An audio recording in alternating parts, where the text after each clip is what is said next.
মালদা জেলার বিভিন্ন প্রান্তে নারী নির্যাতন করা হচ্ছে, কিন্তু অভিযুক্তদের বিরুদ্ধে পুলিশি ব্যবস্থা নিচ্ছেন না। এই অভিযোগে মালদার ইংরেজবাজার থানা ঘেরাও বিজেপি দক্ষিণ মালদা মহিলা মোর্চার। গত 29 তারিখে মালদা মেডিকেল কলেজ হাসপাতালের সামনে রেল লাইনে সন্তানকে নিয়ে ঝাঁপ দিয়ে আত্মহত্যা করেন কবিতা গুপ্ত নামে এক গৃহবধূ। শ্বশুরবাড়ির বিরুদ্ধে পারিবারিক নির্যাতনের অভিযোগ ওঠে। সেক্ষেত্রে পুলিশ কোনো ব্যবস্থা নিচ্ছেন না। মৃতের পরিবারও সামিল এই বিক্ষোভে। মানে তারপরে ছেলে হয়েছে, ছেলে যাওয়ার পর প্রায় 8 বছর, 8.5 বছর থেকে খুব অশান্তি।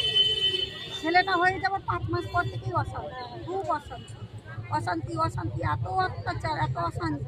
সবসময় মারধর করে নিয়েও চলে আসলাম, আবার যাওয়ার ফুসলে নিয়ে চলে গেল। নিয়ে যাওয়ার পর আবার একদিন রাত 12টার সময় দোতলা ঘর থেকে ধাক্কা মেরে দিয়ে সিঁড়ি দিয়ে মেয়ে গড়িয়ে যায়।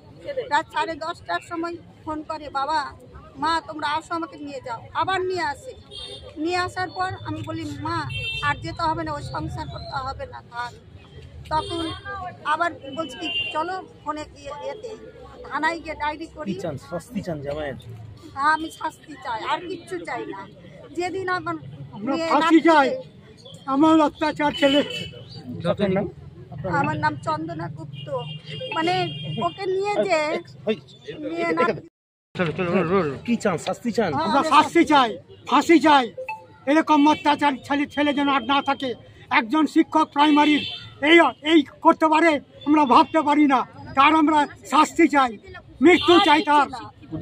হ্যাঁ, শিক্ষিত মানুষের যদি এই কাজ করে, তাকে মেয়ের বাড়ি আসতে দেয় না, বুঝলে, টাকার জন্য টর্চার করে। 15 লাখ টাকা দিতে হবে। আমাদের কিছু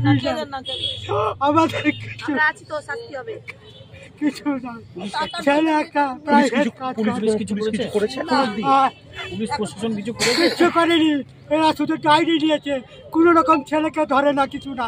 ছেলের মুখে বয়ান নিল, তবু প্রশাসন চুপচাপ, বুঝলেন, কিচ্ছু করে না। আপনার নাম? আমার নাম জিতেন্দ্রনাথ গুপ্ত। কেন থানা ঘেরাও করেছেন, কি কর্মসূচি নিয়েছেন? কর্মসূচি আপনারা তো দেখতে পাচ্ছেন, সারা রাজ্য জুড়ে যে মহিলাদের উপর কিভাবে অত্যাচার হচ্ছে। অত্যাচারের যখন মানে প্রতিকার চাইতে যাওয়া হচ্ছে পুলিশ প্রশাসনের কাছে, কিন্তু প্রতিকার আমরা পাচ্ছি না, কেউই পাচ্ছে না। 27 নম্বর ওয়ার্ডে 29শে ডিসেম্বর একটা গৃহবধূ তার মেয়েকে নিয়ে আত্মহত্যা করেছে রেল লাইন। আত্মহত্যা করেছেন, তার মা বাবাও আমাদের সাথে আছেন, মেয়ের বাচ্চার ছবি নিয়ে। কতটা দুঃখ, মানে কতটা, মানে শেষ দেওয়ালে পিঠ ঠেকলে তবেই মানুষ আত্মহত্যা করে। তারপর ছোট 3 বছরের বাচ্চাকে নিয়ে।